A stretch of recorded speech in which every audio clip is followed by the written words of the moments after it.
Vamos a dar paso a la tercera mesa de comunicaciones libres.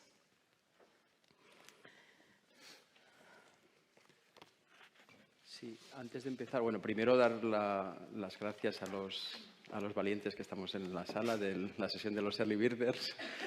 Y sí que quisiera hacer una consideración. Vamos a ser estrictos con el tiempo de comunicación para intentar ceñirnos al tiempo que tenemos marcado y no ir demorando las siguientes sesiones. O sea que voy a pedir encarecidamente a los comunicadores que se ciñan a los 8 minutos que van a tener de comunicación y haremos un par de minutos de discusión para cada comunicación, ¿de acuerdo?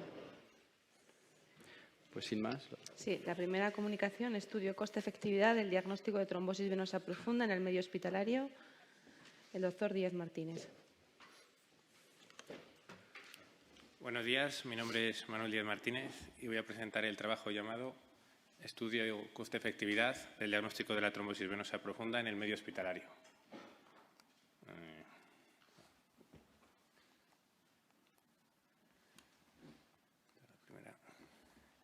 La trombosis venosa profunda es una patología bastante frecuente, con una incidencia anual entre 50 y 100 por cada 100.000 habitantes, más frecuente en mujeres entre los 20 y los 40 años.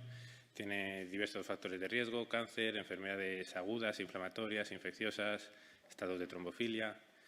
La fisiopatología se explica por la tríada de Virchow, de estado de hipercoagulabilidad, éstasis venoso y daño endotelial. La clínica va desde lo más frecuente, dolor y edema de la extremidad, hasta lo más grave, el embolismo pulmonar. Y el diagnóstico se basa en 3 pilares: la probabilidad clínica, el dímero D y el ecodoppler. También tienen su utilidad el TAC o la flebografía, pero estos 3 son los más básicos. La enfermedad tromboembólica tiene un gran coste para los sistemas de salud. En Europa se estima entre 1,5 y 13,2 billones de euros al año, y en América entre 7 y 10 billones de dólares. Entonces, nos proponemos este estudio con 2 objetivos.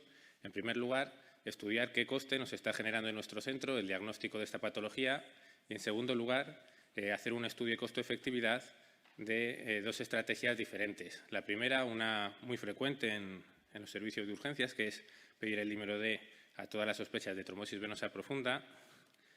Y la segunda, realizar inicialmente una valoración clínica adecuada mediante la escala de Wells y pedirlo solo a aquellos con probabilidad baja, y a los que tengan el dímero D positivo o probabilidad clínica moderada alta, pedirles ya el ecodoppler.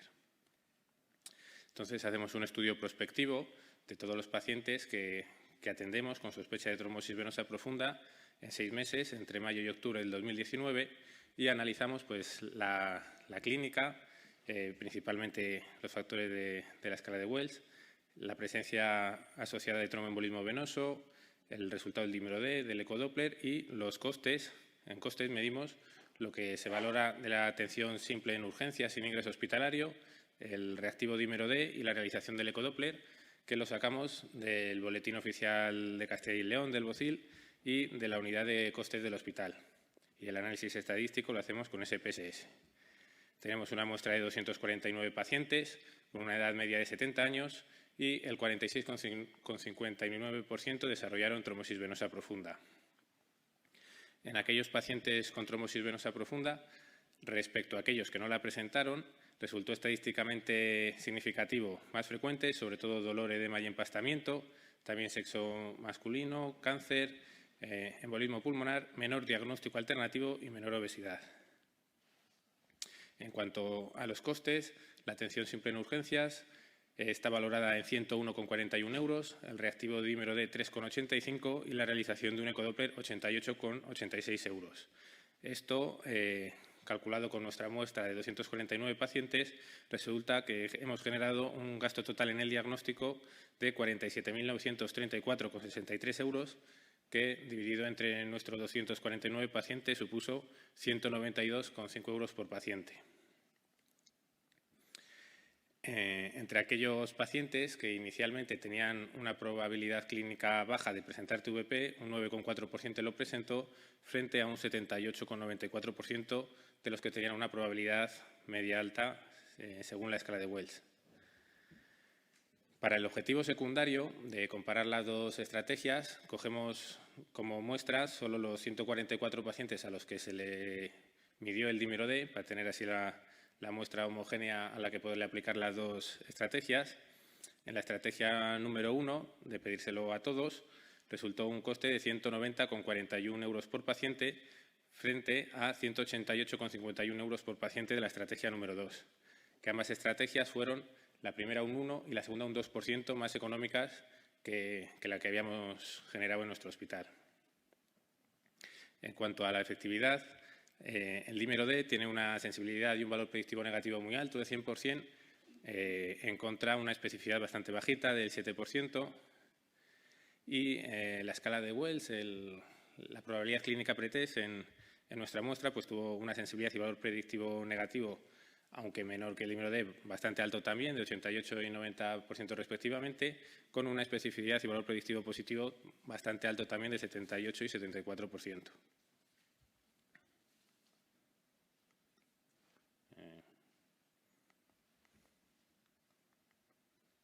No me va el...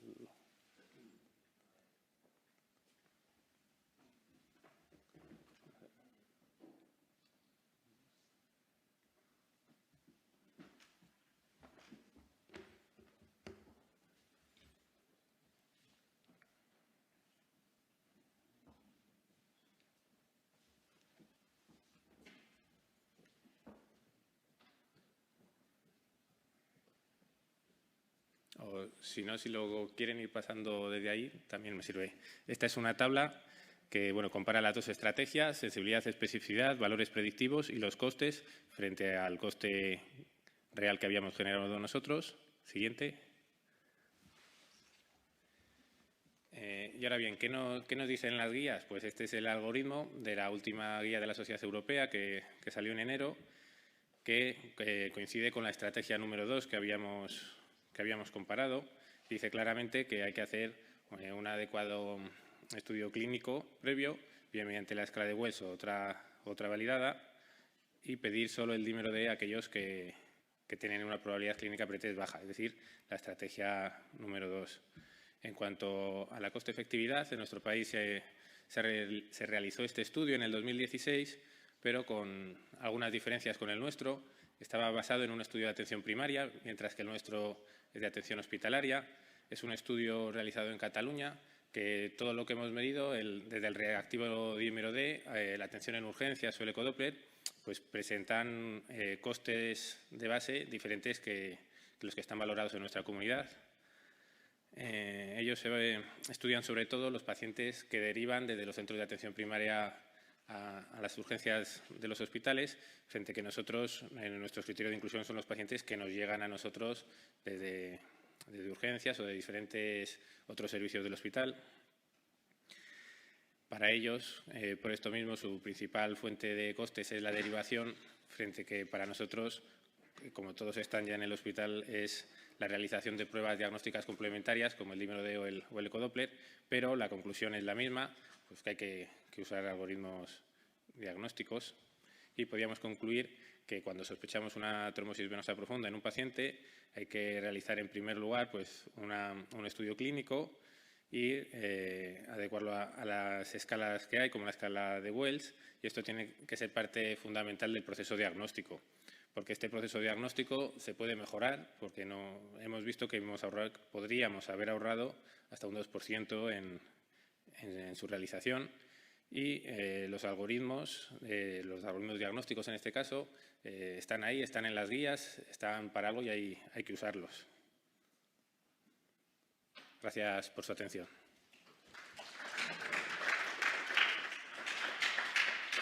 Muchas gracias, doctor Díez. Le agradezco encarecidamente que haya cumplido estrictamente con el tiempo que tiene asignado.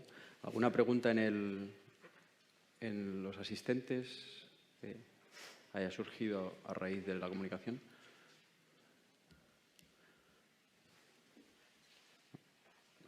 Yo tengo unas. Simplemente me ha llamado la atención el escasísimo en sus resultados el valor de la especificidad del dímero D. ¿A qué cree que se debe el que hayan tenido esa especificidad tan baja? Probablemente por el rango o qué tipo de pacientes fueron a los que aplicaron. Yo creo que nos ha salido una especificidad tan baja porque se le ha pedido a mucha población, ¿no? A casi todos los que venían se les pedía. Entonces, ¿no eran los pacientes que tenían sospecha de TVP, según yo he entendido en la comunicación? Sí. Pero como es muy sensible, pero poco específico. Entonces, a ver, ¿cómo voy a la diapositiva? No puedo. Es una curiosidad, ¿eh? No, tranquilo, ¿no? No. Bueno, no pasa nada. Nos resultó así. No. Perfecto. Gracias. Muchas gracias. Tiene aquí el...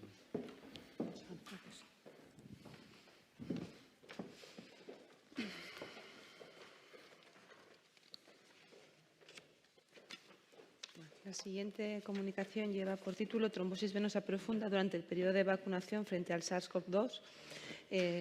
La doctora Pastor. Buenos días, soy Laura Pastor y vengo a presentar la trombosis venosa profunda durante el periodo de vacunación frente al coronavirus. Como sabemos, el síndrome respiratorio agudo del coronavirus ha supuesto una emergencia sanitaria a nivel mundial desde su inicio en diciembre de 2019. Actualmente las vacunas son la primera estrategia de salud pública que se están utilizando para intentar erradicar este virus. Las vacunas han demostrado su efectividad, pero bueno, pues como un medicamento, cualquier vacuna tiene una serie de efectos adversos que entran dentro de la normalidad. Normalmente son síntomas leves, moderados, que podrían corresponder o ser similares a un síndrome gripal. Sí es verdad que se han documentado una serie de trombosis venosas, de localizaciones atípicas, que sobre todo pues están en senos venosos cerebrales o, por ejemplo, venas esplácnicas. Estos casos son entidades severas y que tienen una mortalidad elevada. Lo que prácticamente nos ha documentado, revisando un poco la literatura, casi no hay publicaciones acerca de lo que es la entidad o una de las entidades clínicas más frecuentes en lo que es la práctica clínica habitual respecto a lo que es tromboembolismo venoso, que sería la trombosis venosa profunda. Entonces, pretendemos analizar estos episodios en nuestra región durante este periodo de vacunación. Se hace un análisis retrospectivo en nuestro centro, incluyendo pacientes diagnosticados de trombosis venosa profunda entre enero y junio de 2021, a través del servicio de urgencias de nuestro hospital. Se diagnostican pues, con ecodoppler y por parte de un cirujano vascular. Se dividen a los pacientes en dos grupos, aquellos que en los 30 días previos a presentar sintomatología habían sido vacunados y aquellos que no. La variable principal a estudio la sería la trombosis venosa profunda, entendida como bien desarrollo de embolismo pulmonar y o necesidad de hospitalización. Variables secundarias, presencia o ausencia de factores de riesgo para TVP y en el caso de haberlos, pues, los cuantificamos en cada uno de los grupos. Son 109 pacientes los que se diagnostican de trombosis venosa profunda, 70% pertenecen al grupo de no vacunados y un 30% al grupo de vacunados. En el recuadro de la izquierda se ve la distribución porcentual de las vacunas administradas en nuestro grupo de estudio y en el de la derecha la que correspondería a la administración en la población general aragonesa hasta el momento de que se recogieron los datos. Dentro de los pacientes vacunados, la mediana de días que transcurrían entre lo que es la vacunación y la aparición de la sintomatología era de 10 días y hasta el 70% de los pacientes presentaban dicha sintomatología tras la primera dosis. Al comparar los grupos respecto a lo que es sexo y género, no se encuentran diferencias estadísticamente significativas. Tampoco las vamos a encontrar en lo que es la variable primaria a estudio. Sí que vemos que la incidencia de tromboembolismo pulmonar y también lo que es la necesidad de hospitalización era algo más elevada en el caso de los pacientes no vacunados. Y lo que sería la estancia hospitalaria sí que era la mediana un día mayor en el caso de los vacunados, pero ya hemos dicho que sin diferencias. Sí que cabe destacar que respecto a las variables secundarias a estudio había una mayor prevalencia de trombosis venosa profunda idiopática en el caso de los pacientes que no se habían vacunado, un 50% frente a un 30% en el caso de los vacunados. Esto quiere decir que hasta un 70% de los pacientes vacunados iban a presentar algún factor de riesgo para trombosis venosa profunda. Cabe destacar la trombofilia, que tenía una prevalencia 3 veces mayor en el grupo de los vacunados, y también la antecedente neoplasia era 2 veces mayor la prevalencia en el grupo de los vacunados. Pero cuando analizamos cada uno de estos factores de riesgo de forma independiente y los comparamos entre grupos, no se obtienen diferencias estadísticamente significativas. Como ya he dicho, la mayor parte de artículos que se han publicado en relación a lo que son estos eventos tromboembólico-venosos hacen referencia a lo que serían localizaciones atípicas y principalmente vacunas derivadas de vectores virales, como son AstraZeneca y Janssen, que se encuentran, digamos, en el contexto de lo que parece ser una trombocitopenia trombótica inmune que pueden inducir estas vacunas. Voy a presentar como 3 artículos. Este artículo lo que hace es una comparativa, coge a la población basada en población de Dinamarca y de Noruega. Entonces, durante el periodo de 28 días van a seguir a pacientes vacunados de AstraZeneca entre los 18 y los 65 años y comparan la incidencia, entre otras cosas, de eventos tromboembólico-venosos con lo que sería la incidencia esperada respecto a lo que serían datos obtenidos en años previos. Sí que, como podemos ver en la imagen, sí que obtienen una incidencia mayor a lo que es la esperada respecto a eventos tromboembólico-venosos en general, aunque principalmente por esas pensas de trombosis venosas cerebrales, que no es objeto de este estudio.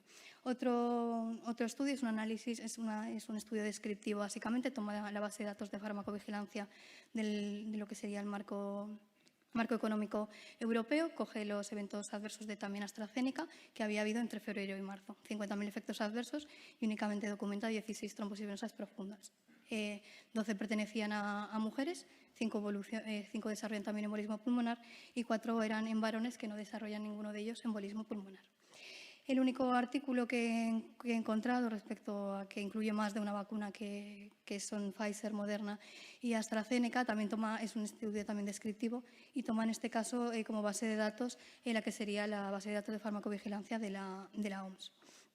Lo que nos dice, o el dato que ellos extraen, que respecto a eventos tromboembólico-venosos había una incidencia de 0,075 casos de tromboembolismo venoso, digamos, por millón de dosis administradas por día.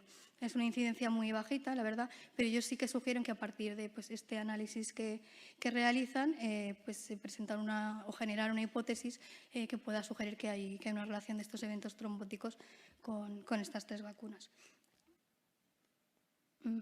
No va. Sí. Entonces, únicamente los únicos reportes que he encontrado en la literatura son 6 artículos con 7...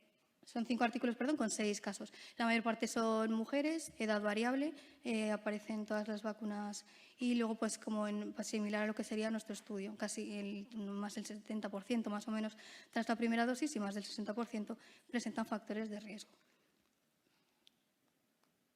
Vale. Y bueno, pues para concluir, básicamente hemos realizado un estudio que tiene una muestra bastante pequeña y que no consideramos que pueda ser extrapolable a la población general española. Y luego, pues básicamente que en sí la vacunación puede constituir un factor de confusión. Nos encontramos la incidencia que tenemos en este estudio puede corresponder a lo que sería una incidencia normal en el contexto de una población que está siendo sometida a una vacunación masiva. Lo único que sí es verdad que los eventos que ocurren o el tiempo que hay entre lo que es la vacunación y los eventos podrían sugerir, digamos, cierta relación y habría que tenerla en consideración. Lo único, como resumen, no hay diferencia entre lo que es la severidad de la trombosis venosa profunda entre grupos. Sí que es verdad que había una mayor prevalencia de factores de riesgo en el caso de los pacientes vacunados, a destacar la trombofilia y la neoplasia, aunque en sí mismos ellos no alcanzan diferencias estadísticamente significativas. Y luego, finalmente, que como estamos en el contexto actualmente de una tercera dosis de la vacuna, que por lo menos en Aragón se está ya poniendo en pacientes de alto riesgo, y ahora, recientemente, hace 2 días, se ha aprobado también algunas vacunas para la población general, tener en cuenta que igual se podrían llevar a cabo estudios con un mayor tamaño menstrual y diseñados para ver si realmente puede haber un riesgo trombótico en estos pacientes, aunque sea pequeño, como se ha visto en los artículos, y simplemente para llevar a cabo una vigilancia más estrecha de estos pacientes o intentar prevenir estos eventos. Gracias. Gracias, doctora Pastor. ¿Alguna pregunta en la sala? El doctor Fernández Fajardo.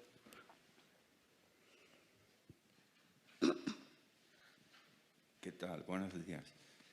Yo te voy a sugerir para ese estudio que comentas de hacer y tener más información, que creo que el sesgo principal de este análisis es que solo habéis analizado pacientes sintomáticos de trombosis venosa profunda vacunados versus no vacunados. Pero no has hecho, como los noruegos y daneses, coger la población vacunada y sistemáticamente ver si tienen TVP o no con ecodoppler, porque puede que este sea el sesgo que en tu estudio, aparte del tamaño, haga que no haya diferencias. Vale, gracias. Doctor Miquel. Sí, la pregunta es que si a la vista de estos resultados, aunque es realmente una muestra pequeña, ¿sugeriríais que estos pacientes no deberían entrar, pacientes con cáncer o pacientes que en sí ya tienen riesgo, no deberían ser tributarios de una tercera dosis o deberían hacerlo con profilaxis? A la vista de lo que habéis analizado y de la bibliografía de que disponemos, ¿qué recomendaríais? A ver, yo creo que actualmente las recomendaciones son de pacientes que tienen un mayor riesgo, como pueden ser los neoplásicos, que sí que reciban una tercera dosis. Yo creo que sí que se podría una profilaxis en estos pacientes, pero vamos, es que tampoco creo que con el tamaño muestral verdaderamente se puedan sacar datos como para poder extrapolarlos a la población general, como para dar ese tipo de recomendaciones. Yo sí quisiera hacerte una última, o a los autores una última sugerencia. Yo no estoy tan de acuerdo con vosotros en que tengáis una muestra pequeña. Tenéis una muy buena muestra. Simplemente, y un poco, contradiciendo un poquito lo que dice el doctor González Fajardo, con esto sí que podéis extraer conclusiones relevantes en cuanto que sepáis la tasa de vacunación que tenéis en cada muestra. Es decir, sería para tener un estudio epidemiológico que pudierais extravasar los resultados, tendríais que tener qué población en el momento que estabais extrayendo los datos estaba vacunada contra la no vacunada. No sé si me estoy explicando. Sí, de la población general. Sí, o sea, de la muestra que habéis tenido con síntomas de tromboembolismo, saber de esos, en ese momento, de la población vacunada, qué porcentaje estaba vacunada y qué porcentaje no estaba vacunada. Vale. Pues muchas gracias. Siguiente. Perdona.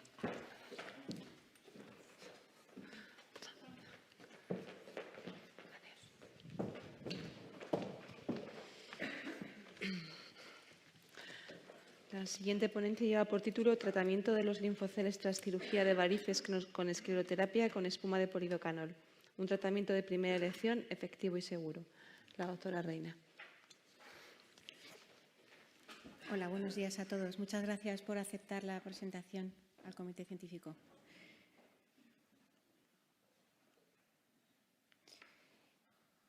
Hoy vamos a presentar los resultados de un estudio que hemos hecho sobre el tratamiento con espuma realizada con polidocanol al 2% de los linfoceles que aparecen tras la cirugía de varices en nuestro servicio. La incidencia de esta complicación es muy rara y la mayoría de estos linfoceles se presentan como masas asintomáticas, aunque en ocasiones también tienen calor, dolor y enrojecimiento. En algunos casos incluso se complica con infección o por compresión de estructuras adyacentes e incluso se asocian con linfedema. Entonces, en esas ocasiones de curso crónico pueden limitar bastante la calidad de vida de los pacientes. El tratamiento convencional de estos linfoceles suele ser compresión y esperar y ver. En ocasiones también se les manda a hacer drenaje linfático manual o aspiración simple con aguja. Y en casos persistentes se ofrece una cirugía de excisión o incluso escleroterapia. La bibliografía publicada es muy escasa, con solamente 3 publicaciones. Una de ellas, fíjense, la primera es de un caso de recurrencia y una serie que es la más larga de 6 casos recurrentes que se trataron con polidocanol en forma de espuma con 0,5% después de 3 aspirados simples por protocolo. El doctor Fidel Fernández, nuestro colega, publicó en el 2016 en la revista Angiología una serie mixta de seromas paraprotésicos y linfoceles post-varicectomía y lo trató con polidocanol en forma de espuma al 2%.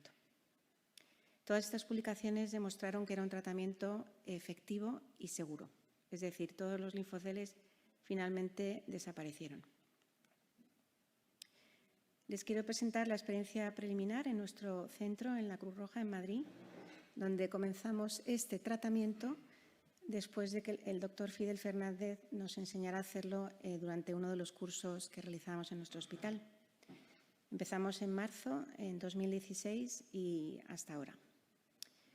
Quiero destacar que no ha seguido un protocolo, sino el criterio del médico que trataba en ese momento el linfocele. Aquí les quiero mostrar la técnica. Es ecoguiada, utilizamos un Avocat para no tener que pinchar varias veces. Realizamos una aspiración del contenido del linfocele con ayuda del ultrasonido. Ven el interior que hay linfa y extraemos todo lo que podemos con ayuda de una ligera compresión manual. Y fabricamos espuma con polidocanol al 2%, método Tessari 1,4, y lo introducimos en el interior de la cavidad y aproximadamente es el mismo volumen de líquido que hemos extraído, aproximadamente. Se ve claramente, gracias al gas, cómo entra esta espuma en el interior. Esperamos 2 o 3 minutos y procedemos a extraer la espuma para no dejar este irritante, ¿no?, en el interior de esa cavidad. Intentamos extraerla todo lo posible. Luego aplicamos una compresión excéntrica y una media y el paciente marcha. Ponemos un poquito de anestesia local para introducir el Avocat, pero es una técnica pues, no dolorosa. El seguimiento lo hacemos al cabo de 1 a 2 semanas, también es variable, el paciente puede venir si se le ha llenado la cavidad. Y sí que está publicado, y nosotros también así lo hemos corroborado, que la aparición de septos y de un engrosamiento de la pared de la cavidad es un signo de que tenemos éxito en el tratamiento.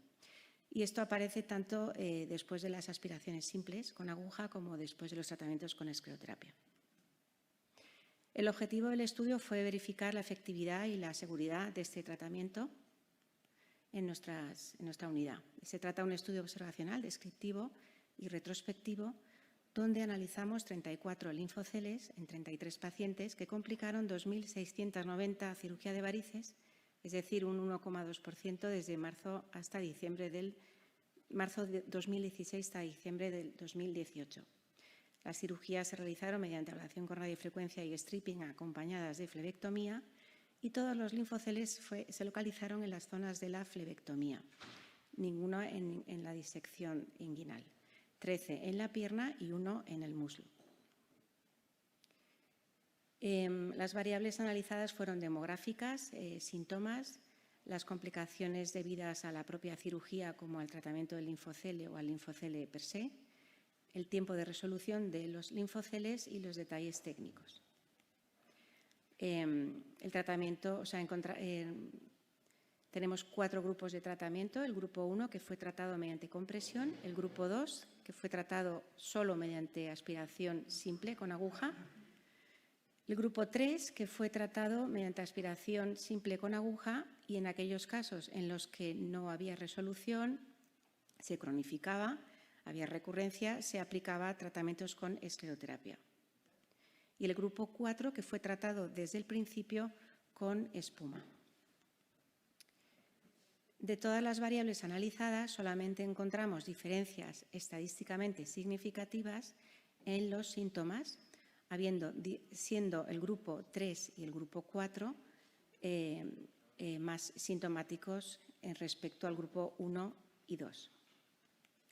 Y la otra diferencia fue el tiempo de resolverse los linfoceles, que tardaron más tiempo en el grupo 3 respecto al grupo 1 y al grupo 2, como pueden ustedes observar en la gráfica. El resto de las variables técnicas no hubo diferencias. Es de resaltar que los linfoceles fueron en general pequeños.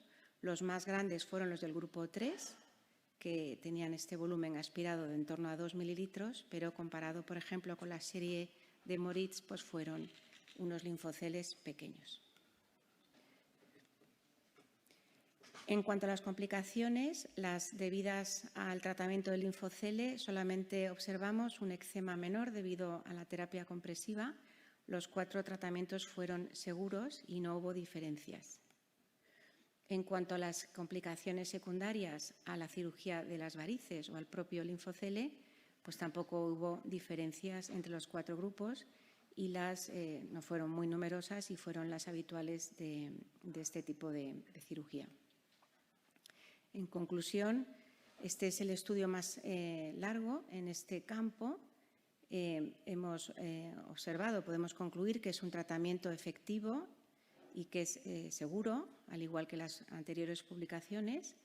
Y lo que hemos observado es que no solamente es seguro y efectivo en la recurrencia o la mala evolución después de un tratamiento convencional, sino también como elección. E incluso que podría ser más efectivo, porque en ese grupo de primero extraer y luego escleroterapia fue el que más tardó en cerrar. Y el tiempo de regresión usando la escleroterapia como primera elección pues fue el más corto. La limitación del estudio pues es el tamaño muestral y que es retrospectivo y necesitaríamos un estudio randomizado.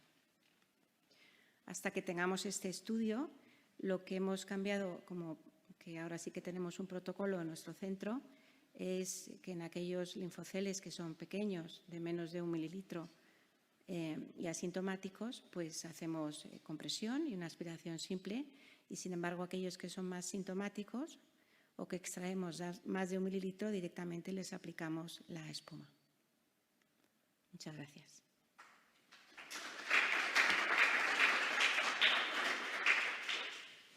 Gracias, Lourdes. ¿Alguna pregunta? Al fondo de la sala. Hola, Lourdes. Sí, un par de preguntas. Primero, si habéis considerado comparar el polidocanol versus el etoxicleror o incluso con la vibracina, que también históricamente también se ha usado para este tipo de cosas. Luego la segunda pregunta. Perdóname, es que no te he oído. ¿Con qué comparar? Con otros agentes esclerosantes como el etoxicleror o ya directamente con la vibracina, la doxiciclina, que también se usa en este tipo de cosas. La segunda pregunta es si tenéis alguna consideración especial en la terapia compresiva. Como entiendo que son pacientes que son posoperados de cirugía venosa, ya vienen con la terapia compresiva de base, pero si tenéis alguna consideración especial. Y la tercera, que bueno, es un poco alejada, pero es sobre nuestra experiencia que en sarcoma sobre todo, que hacemos exéresis que son muy agresivas, que no pasamos a llevar la vena y todo, y que tienden a ser seromas, que si hay alguna, o tendrías tú alguna consideración especial en estos tipos de pacientes que tienen reconstrucciones con plásticos y tal, en el uso de la espuma en seromas donde sí que es cierto que hay prótesis y tal. Bueno, la primera, te contesto un poco en general.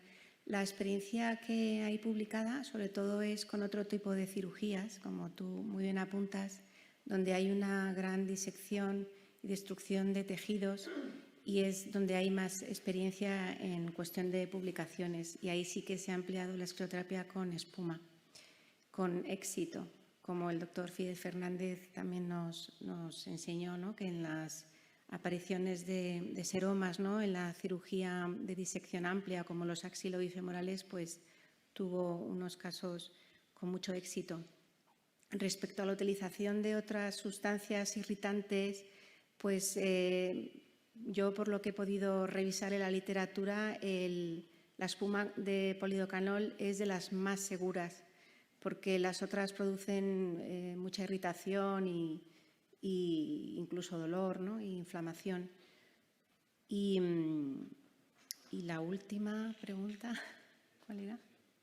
La compresión, sí.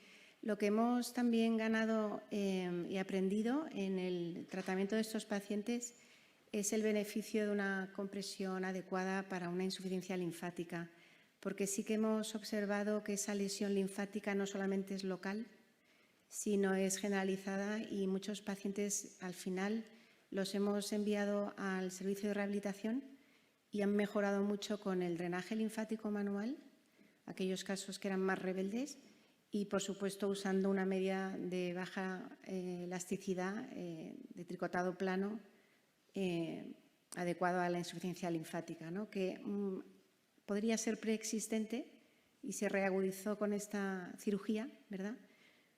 Y luego también lo que hemos aprendido es la localización más frecuente de estos linfoceles en el tercio inferior anterior de la tibia.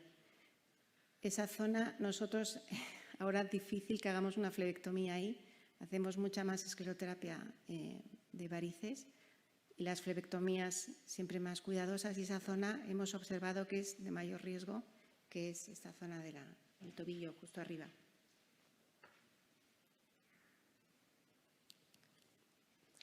Una pregunta al doctor Foncuberta.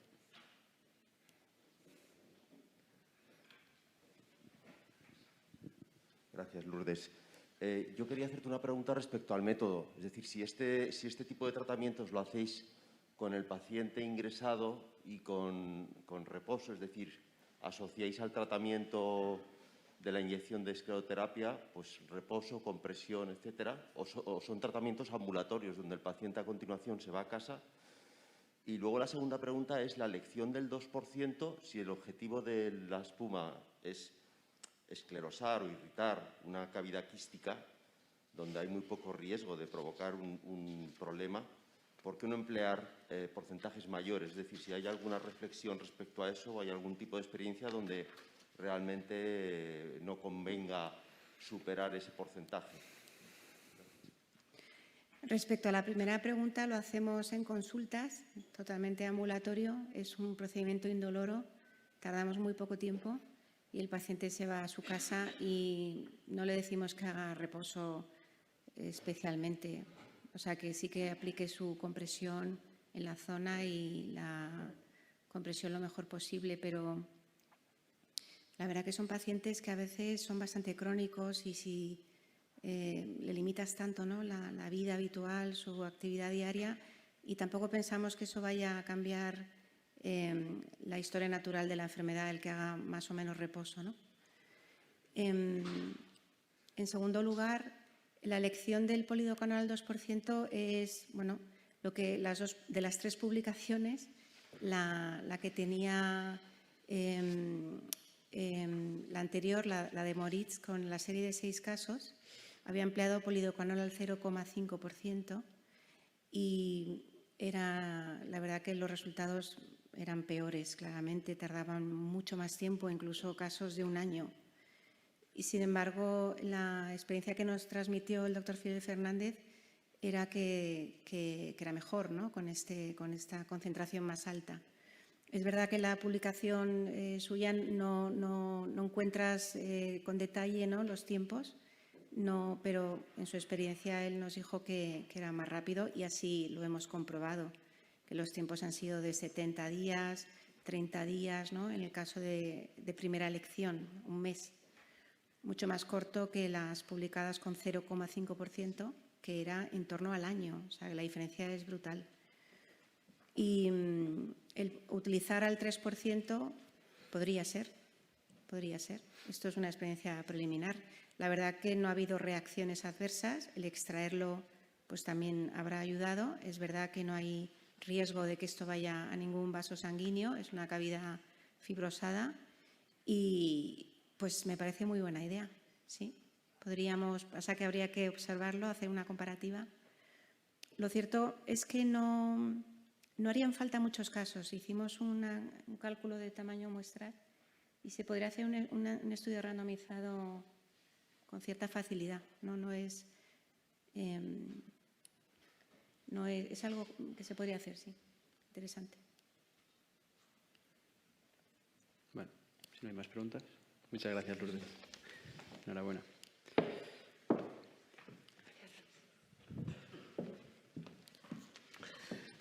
La siguiente comunicación lleva por título Asociación entre la insuficiencia venosa de las extremidades inferiores y el compromiso fetal intraparto. Nos la presenta el doctor Ortega Núñez.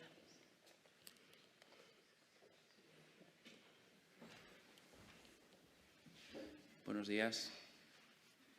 En primer lugar, agradecer al comité organizador el que hayan aceptado nuestra comunicación, que venimos a presentar nuestra experiencia durante más de 8 años en este proyecto coordinado entre varios de nuestros hospitales universitarios.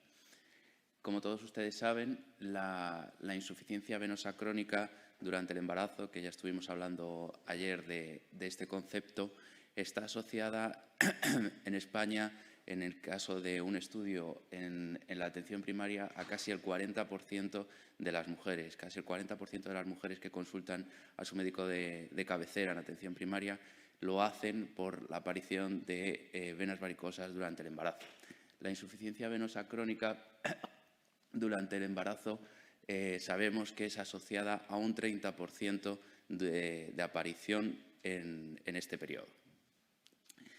Nosotros nos planteamos un estudio prospectivo, observacional y anidado en una corte a lo largo de estas diferentes etapas del proyecto, durante el cual el principal punto de estudio fue la placenta humana.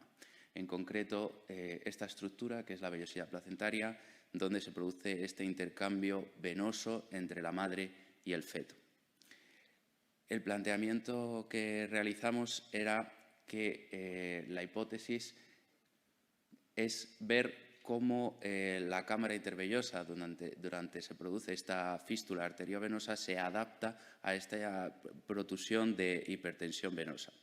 En primer lugar, destacamos un estudio que realizamos en la base de datos del CMVD, durante el cual recogimos unas 390.000 mujeres, 390.000 historias, para ver qué asociación existía con las diferentes comorbilidades que se podían producir durante el parto y el posparto. Nuestro estudio observó que existía una clara asociación entre el compromiso fetal intraparto y la hipertensión venosa de miembros inferiores con el signo clínico de las venas varicosas recogidas por el médico. De manera similar, se observó una asociación con un ratio mayor con compromiso placentario y anormalidades que el patólogo podía observar en esa placenta que la matrona derivaba anatomía patológica una vez se producía el parto.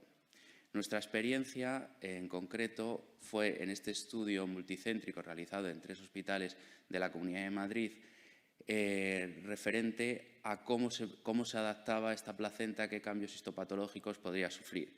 En 2020, que es el artículo que publicamos y presentamos ayer, nosotros observamos que existían cambios a nivel del estrés oxidativo, pero anteriormente, en el año 18, ya habíamos publicado que la placenta de estas madres, todos estos cambios que se podían producir, estaban muy en la línea de lo que podía pasar en procesos hipertensivos arteriales como la preeclampsia o la eclampsia en un nivel menor. Observamos un aumento de marcadores también de hipoxia que se asociaban en ese entorno de la placenta humana, en concreto el marcador HIF1-alfa, que está estandarizado con un sufrimiento hipóxico en este entorno tisular. Como pueden observar, observamos un aumento muy significativo de esta expresión en la zona del capilar venoso del feto. Estos resultados que ya comunicamos ayer muestran cómo existe este aumento de estos marcadores sistémicos de estrés oxidativo y de inflamación en las madres con esta insuficiencia venosa crónica y que es mantenido a lo largo del tiempo. De manera similar, también observamos el conjunto de procesos de adaptación que se podían producir en esta placenta y observamos que existía un aumento de marcadores relacionados con los procesos de linfangiogénesis y angiogénesis en estas placentas.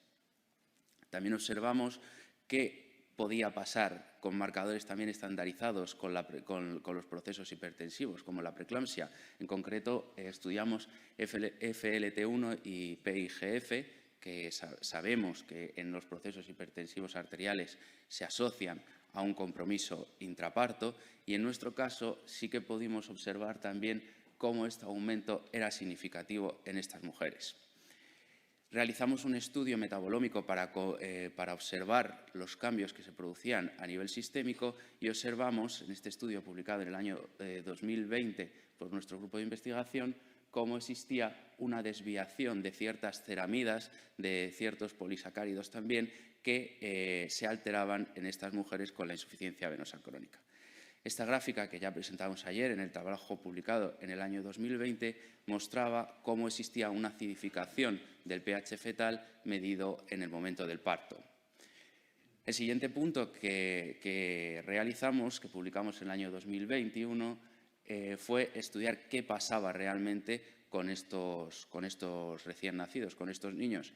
Y, por tanto, lo primero que estudiamos fue ver el cordón, qué situación se producía en el cordón. Entonces, para nuestra sorpresa, el cordón, que es un tejido bastante complicado de estudiar y muy hermético, también mostraba signos de estrés oxidativo y de hipoxia, una hipoxia mucho más leve que la placenta en relación con el hecho de la insuficiencia venosa crónica.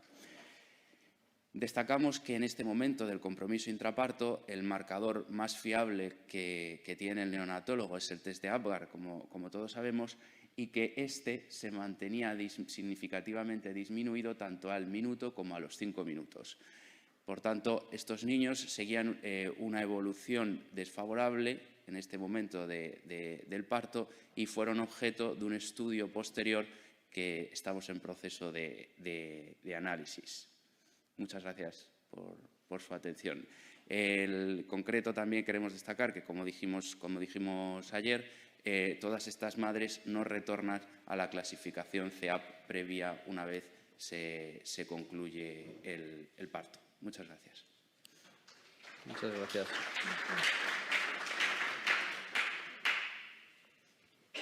¿Alguna pregunta en la sala? Doctor González Fajardo.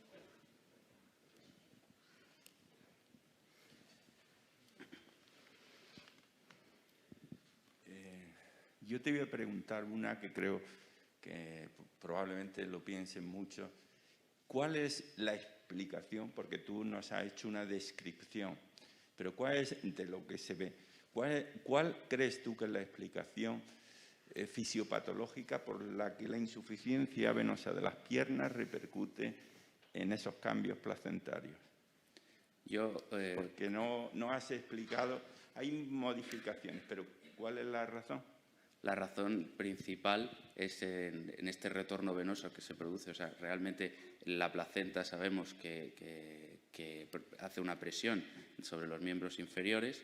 Sabemos que también el embarazo está asociado a la aparición, como dijo el doctor Gallo, a la aparición de insuficiencia pélvica, y el retorno venoso puede afectar a esta cámara intervellosa que hemos dicho, porque el feto se nutre principalmente de la sangre venosa.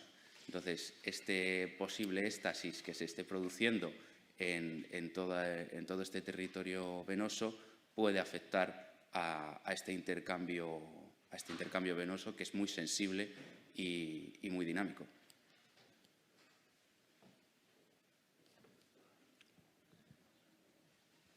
Hola, buenos días y muchas gracias por tu comunicación. Te felicito por ella.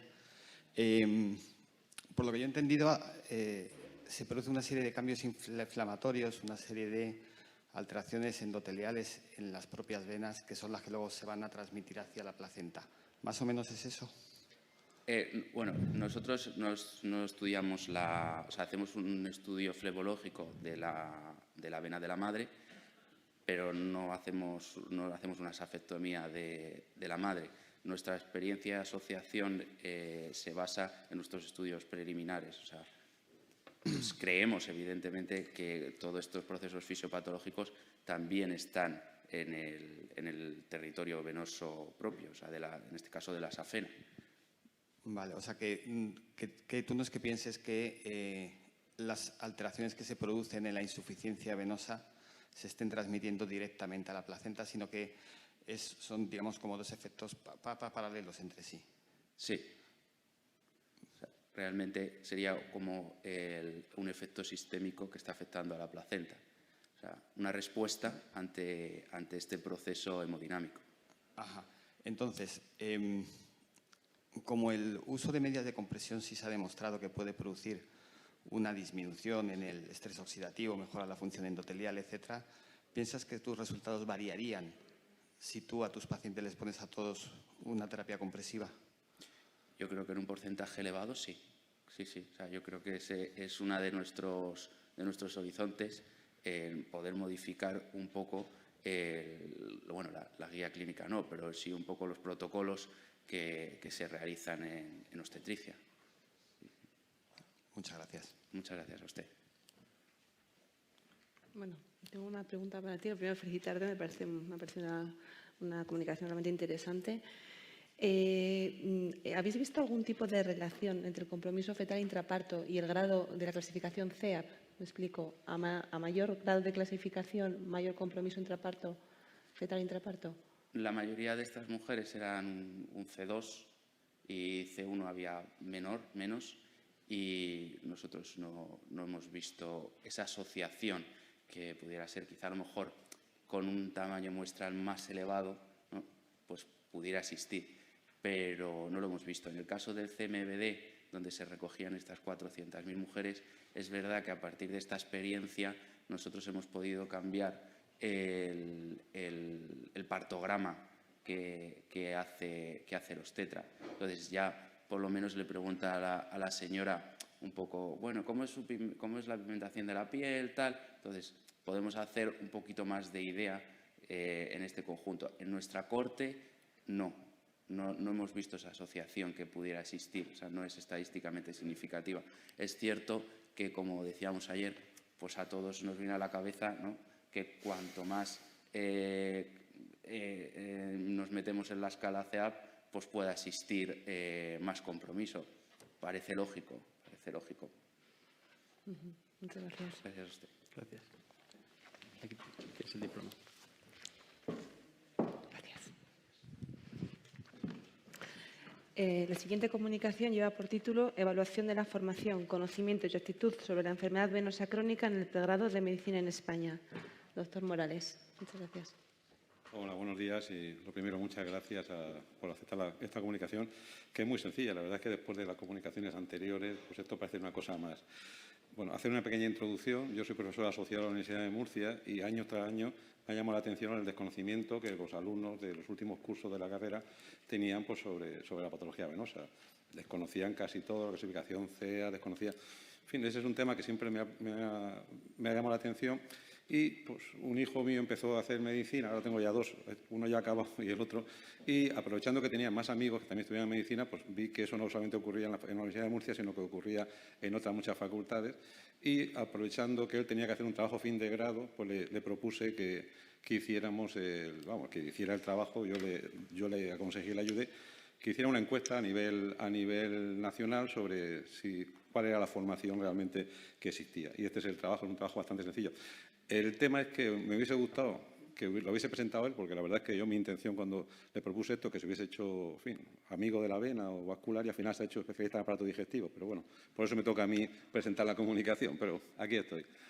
Nada, pues como todos ustedes saben, pero muchos alumnos de la Facultad Española no saben, la enfermedad venosa es la enfermedad vascular más prevalente, con un espectro clínico muy amplio, con una morbilidad importante y un coste sociosanitario elevado, lo que ha llevado a que exista una subespecialidad dentro de la cirugía vascular, que es la flebología.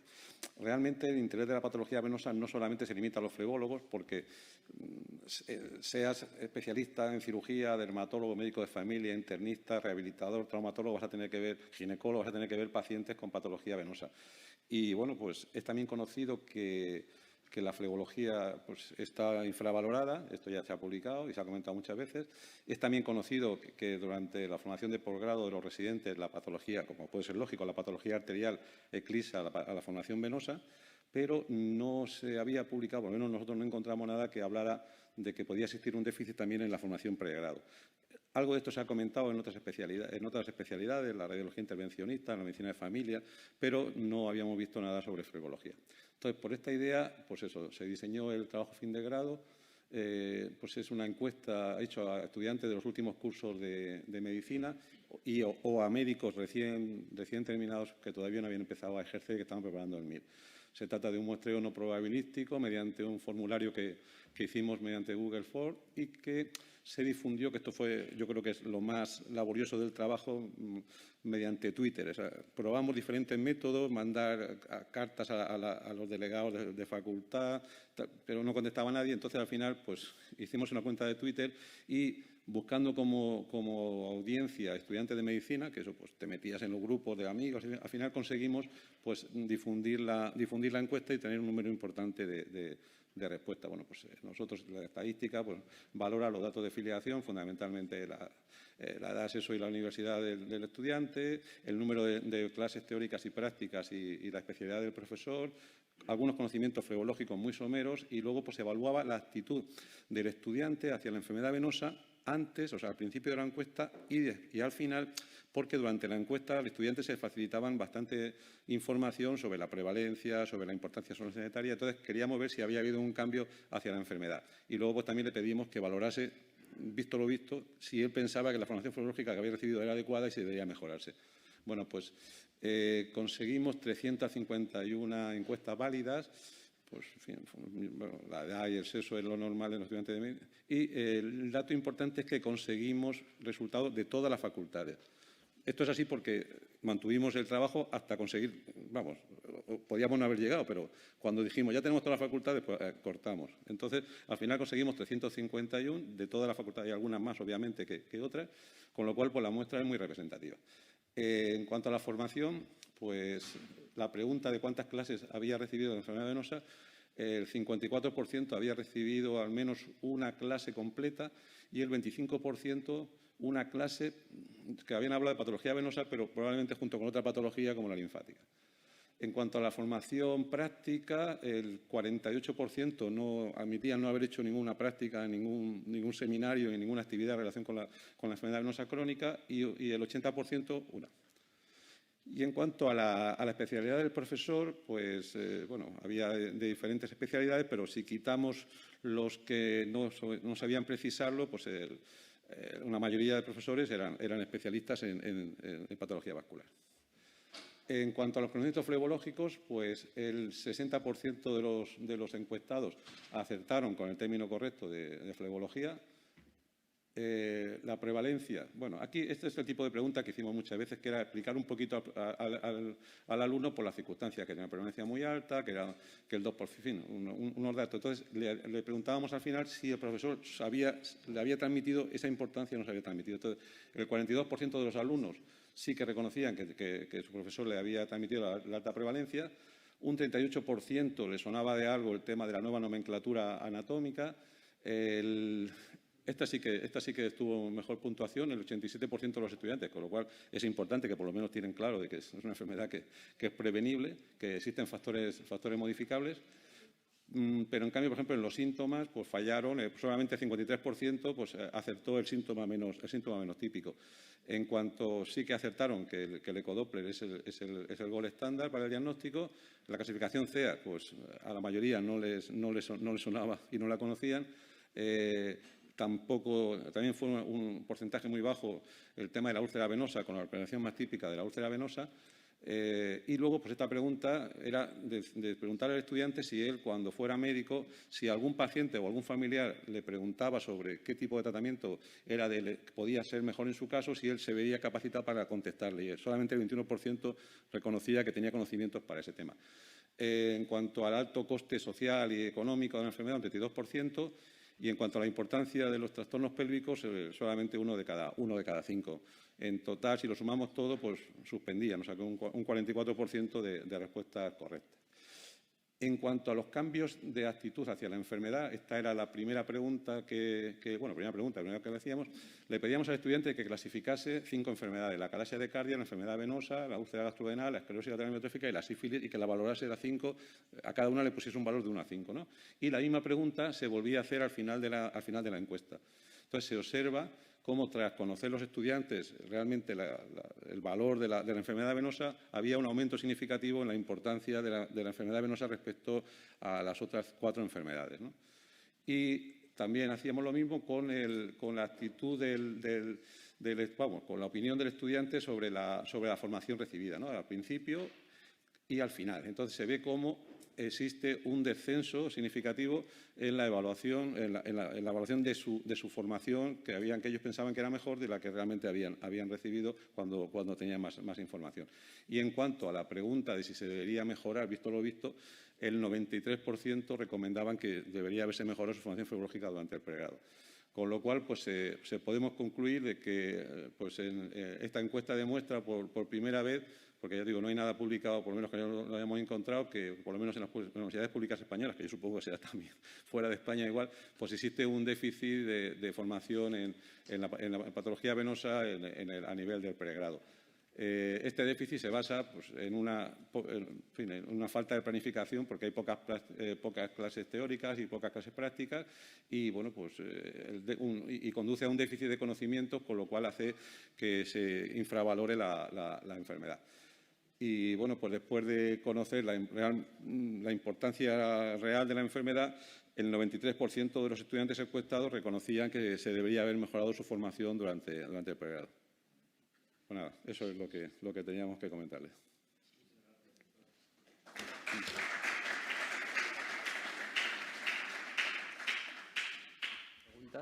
¿Preguntas en la sala? El doctor Leal, primero.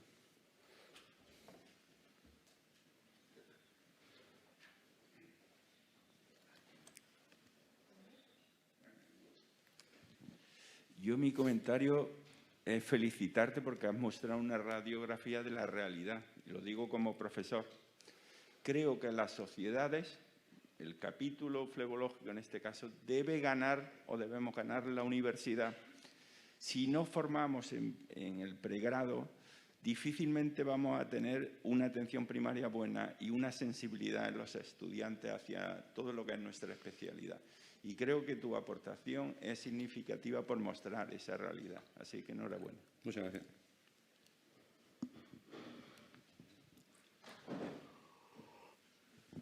Sí, yo va absolutamente en la misma línea que el doctor Fajardo. Gracias por los datos, porque son como es una sacudida de conciencia. A mí me ha recordado, yo soy quien da las clases en la Universidad de Navarra, luego te pediré los datos del subanálisis de la Universidad de Navarra, a ver qué han dicho los chicos. Sí.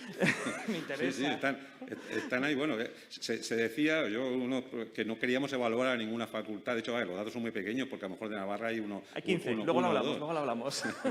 Pero se insistía para que hubiera cierta. Pero bueno, ahí están los datos, o sea que yo los tengo. Me interesa porque en las conversaciones que hemos tenido en el último año, con el cambio del currículum del grado a un currículum integrado, la negociación para conseguir clases y horas prácticas, y creo que nos pasa a todos en todas las universidades, es una lucha de titanes.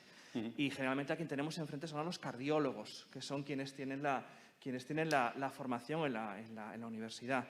Nosotros hemos conseguido conseguir alguna hora más de clase teórica, alguna hora más de clase práctica, pero en lo que hemos focalizado todos los esfuerzos es en construir una asignatura optativa en la que se conozca la especialidad. Y ya no solo conocer la insuficiencia venosa crónica, es que hay alumnos que acaban el grado y cuando llegan a sexto no tienen muy claro la diferencia entre arteria y vena, y eso creo que lo hemos visto todos.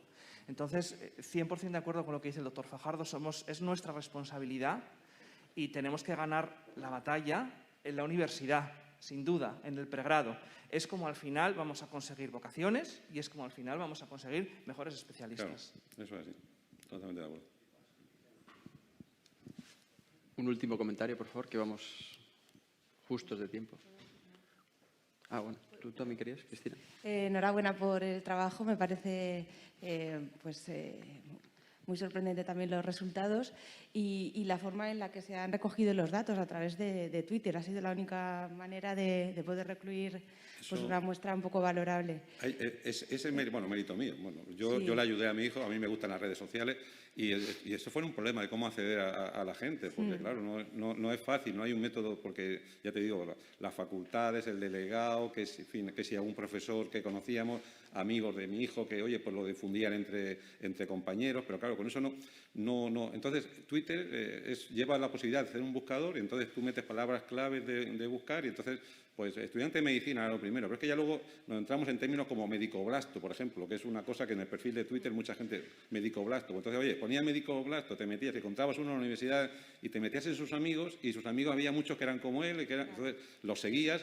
Y al final, claro, el perfil también que ponía daba un poco de lástima. Estoy haciendo mi TFG, quiero que me ayudéis y tal. Pues al final conseguimos recaudar 350 resultados. Mi pregunta un poco era que cómo podemos solucionar esto. O sea, a lo mejor la solución, en vez de encontrarla Sí. en la facultad, la podemos encontrar también en algún tipo de redes sociales donde los estudiantes de medicina pues más compartan. Si me permitís, la solución no la vamos a encontrar esta mañana. Vamos a seguir porque vamos muy mal de tiempo. Muy bien. Enhorabuena, gracias. La última comunicación, síndrome de congestión pélvica, resultados clínicos tras embolización bilateral con cianoclerato y abordaje unilateral, el doctor Lea Lorenzo. Muchas gracias. Buenos días. Gracias al Comité Científico por aceptar nuestro trabajo. Gracias a los asistentes. Yo he vivido 5 meses en Pamplona y hay algo que es muy duro, que es juevincho. Y veo que la asistencia se ha resistido a juevincho y ha madrugado para estar en el Congreso. Como decía antes, trabajo en la Universidad de Navarra, en la sede de Madrid, pero Pamplona es nuestra casa madre y nos encanta tener la oportunidad de aportar algo en el congreso que se celebra en nuestra casa. Y para la tranquilidad de los moderadores voy a ser breve, voy a abreviar, lo prometo, porque ya han hablado ayer largo y tendido sobre la insuficiencia venosa pélvica, sobre el dolor pélvico crónico y la congestión venosa como causa del mismo. Se ha discutido sobre los diferentes accesos, los diferentes abordajes, los diferentes materiales que podemos utilizar para embolizar a estos pacientes, coils, líquidos, la combinación de estos. Y lo que les quiero presentar es un estudio en el que quisimos valorar la posibilidad técnica de hacer una embolización bilateral desde un abordaje unilateral utilizando N2-butilcianocrilato. Me explico lo que quiero plantear. No me refiero a abordaje unilateral con una punción. Lógicamente hay solo una punción, en este caso va a ser un acceso basílico. Lo que pretendemos es, solo canalizando la vena ovárica izquierda, ser capaces de embolizar todo el plexo venoso periuterino y también el eje venoso ovárico derecho. Luego contaré más detalles. Esto ha sido una experiencia prospectiva con una valoración inicial de 10 pacientes entre enero de 2017 y junio de 2017. Estos 10 primeros pacientes colocamos un análisis de seguridad porque queríamos comprobar que lo que estábamos haciendo era seguro y presentamos estos resultados en el Congreso de la Survey de hace un año. Continuamos el reclutamiento, puesto que no tuvimos ninguna alarma de seguridad, para terminarlo en diciembre de 2019 y un seguimiento a un año, diciembre de 2020. ¿Qué pacientes incluimos en esta experiencia? Pacientes con síndrome de congestión pélvica, que para nosotros son pacientes que tienen síntomas típicos, un ecodoppler abdominal compatible y además una prueba de imagen abdominal, bien sea un flebotac o una angioresonancia, en la que no solo confirmamos el diagnóstico topográfico vascular, sino que también lo que hacemos es descartar otras patologías que pueden generar dolor pélvico. A todas las pacientes, previo al procedimiento de embolización, se les pasa una escala de dolor analógico, un EVA, un VAS, en el que valoran 3 ítems: dolor con la bipedestación, dolor tipo pesadez, hipogástrico, perineal, dispareunia y dolor menstrual. Este cuestionario se va a repetir al mes, a los 3 meses y al año del procedimiento de embolización. ¿Cómo fueron estos procedimientos? Todos estándar, todos iguales, siempre el mismo material, siempre el mismo personal implicado. Un acceso basílico con un introductor 4F, anestesia local y sedación consciente. Y lo primero que realizamos es una flebografía, los hacemos en nuestro quirófano híbrido, una flebografía desde la vena ovárica izquierda, que nos permite valorar cuál es la colateralidad periuterina perivesical que tenemos. Una vez tenemos esta imagen y este mapa, realizamos una técnica coaxial con un microcatéter y una guía de 0,14, y lo que pretendemos, ya lo van a ver en el vídeo, es cruzar todo el plexo venoso para llegar a acceder a la vena ovárica derecha, como están viendo en la imagen que tienen a su derecha. Una vez que tenemos ganado este acceso, preparamos el agente embolizante, es, les decía, N2-butilcianocrilato, que emulsionamos con lipiodol, para cambiar sus propiedades físicas y sobre todo para hacerlo visible, y realizamos la embolización con una maniobra de pullback, de atrás adelante. Pretendemos no solo embolizar los ejes, sino también las varices Es decir, es una estrategia, digamos, más exhaustiva que solo la embolización de los ejes ovárico derecho e izquierdo. Esta es la imagen durante el procedimiento y van a ver ahora el resultado final. Partimos de 56 pacientes, son todas pacientes que vienen a nosotros remitidas desde ginecología. Tenemos una ginecóloga especialista en dolor pélvico y es ella quien ve a las pacientes y cuando tiene sospecha de insuficiencia venosa pélvica nos la envía. Así todo, que son pacientes muy seleccionadas, 12 no las tratamos porque no tenían criterios de imagen, 10 no las tratamos porque los síntomas eran atípicos o eran menores y 4 no fueron tratadas porque en el estudio de imagen se encontró patología accesoria. 4 que no son pocas. Finalmente nos quedamos con 30, que son las pacientes que tratamos y las que seguimos durante un año. En todas menos en una conseguimos hacer la embolización bilateral. El tiempo medio del procedimiento fueron 34 minutos. Ven el rango de 15 minutos, el más corto, a 62. Y estos 62 minutos corresponden a esa paciente en la que no pudimos cruzar, a pesar de que nos empeñamos y tuvimos que recambiar todo, iniciar todo de nuevo hacia el lado derecho. No hubo complicaciones en el acceso basílico. Además, es criterio de seguridad de la clínica, porque es un criterio de la Joint Commission, que cualquier procedimiento percutáneo tiene que tener un eco de control del acceso previo al alta. Estos son los resultados clínicos. En todas las pacientes hubo un descenso del VAS preoperatorio, en todas, en mayor o menor medida. El descenso medio fue significativo en cuanto al dolor con la bipedestación. Al mes todavía se redujo más a los 3 meses. Es una mejoría clínica bastante precoz y se mantuvo al año. Lo mismo con la dispareunia y lo mismo con el dolor menstrual. Es decir, en los 3 ítems que estábamos evaluando, 3 ítems significativamente mejoraron el seguimiento. ¿Qué podemos concluir? Pues primero, que esta técnica se puede hacer, es segura. Segundo, que además mejora los síntomas clínicos y en este proceso, tengo que añadir, porque en este proceso de enviar la comunicación y aceptarla y prepararla y demás, justo nos han aceptado este estudio en el European Journal y creo que es justo decirlo. Gracias a todos por su atención.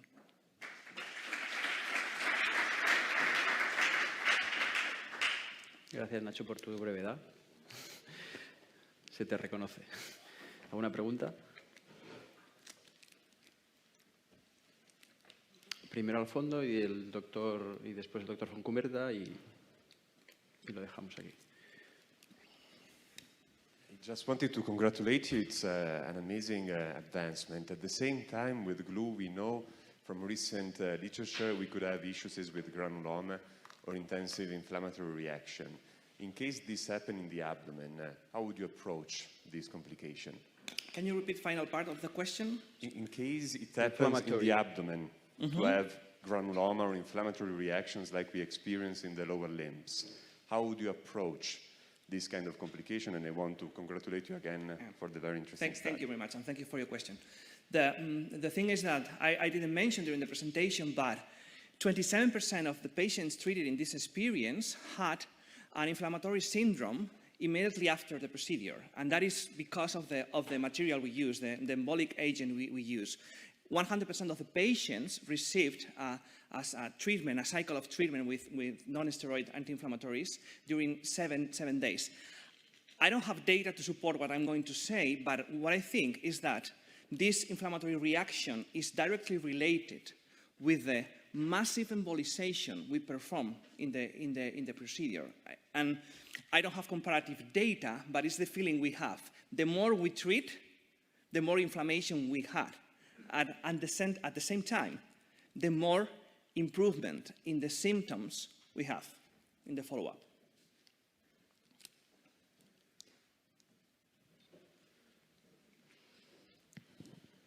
Muchas gracias, doctor Leal, por presentarnos este tratamiento tan innovador. Mi pregunta es respecto al método, porque uno de los problemas de utilizar este tipo de adhesivos es la embolización, ¿no? Es lo que primero te viene a la cabeza como temor de provocar esa situación al paciente. Cuando conseguís cruzar al otro lado, a la vena gonadal derecha, que tiene flujo aferente, ¿cómo, de alguna manera, cómo haces el primer pulsión de cianoacrilato? ¿Cómo se para el cianoacrilato? Es que tiene truco porque hay algún mensaje importante que me he callado durante la presentación. Lo primero es que el 100% de las pacientes de esta experiencia, y esto se debe al medio en el que trabajamos, eran multíparas.